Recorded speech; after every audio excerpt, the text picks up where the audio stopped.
Parce que les liens du sunnisme vous cimentent, parce qu'ils vous fédèrent, vous vous portez mutuellement assistance en vous disant: c'est un devoir devant Allah de nous soutenir, les uns les autres. Cependant, ce devoir concerne les musulmans, dont Allah unit les cœurs, pour soutenir la cause d'Allah, pas les sunnites, pour soutenir le sunnisme.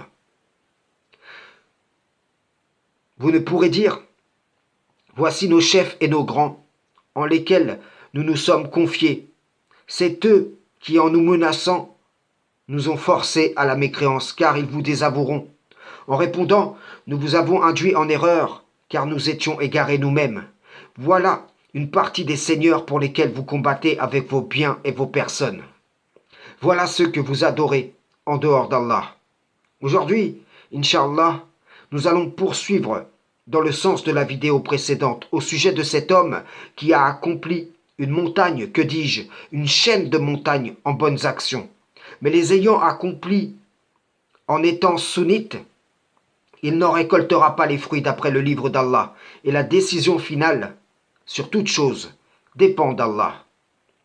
Vous regardez l'écriture par le prisme de vos idéologies, sans vous rendre compte qu'à partir du moment où vous les adoptez pour religion, vous sortez de l'islam, et cela devient pour vous une espèce de voie parallèle où la pratique des principes divins, des principes coraniques devient vaine, et votre effort s'égare pour servir les causes des taroutes.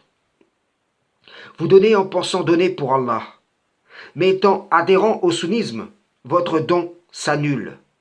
Il ne pourra être crédité au solde de vos bonnes actions que lorsque vous abandonnerez le sunnisme pour vous convertir à l'islam.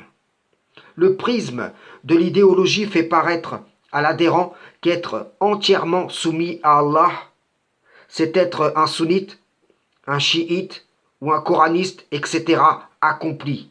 Alors que celui qui devient l'accomplissement d'une de ces idéologies a été trompé au sujet d'Allah par le grand trompeur. Et donc ceux qui disent: ah, si seulement nous pourrions être accomplis comme eux, disent en vérité: ô grand trompeur, trompe-nous comme tu les as trompés.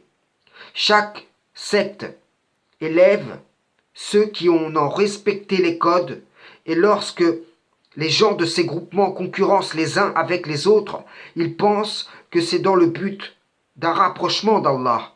Du moins, c'est ce qui leur paraît, c'est ce qu'on leur promet. Mais en vérité, c'est pour une place au panthéon des maîtres de leur idéologie, dans l'espace et le temps, pour une mention honorable sur la bouche des suiveurs de celle-ci. Le musulman, lui, peut même donner de la nourriture au resto du cœur. Cela lui sera crédité parmi ses bonnes actions, car l'intention du don est pour la recherche de la face d'Allah, exclusive, à partir d'un état d'être où il n'associe rien ni personne à son Seigneur. Et cela est essentiel, car c'est l'association qui rend vaines les actions des gens. Les œuvres d'Allah transcendent celles des hommes, de sorte que même si les dons ne rapporteront rien aux donateurs dans la vie dernière, les bienfaits, eux, atteignent les nécessiteux, et que tout bien qui aura été avancé par l'un ou l'autre puisse, en cas de conversion à la religion de vérité, être ajouté aux bonnes actions de celui-ci ou celui-là. Frères et sœurs en islam, salam, shalom.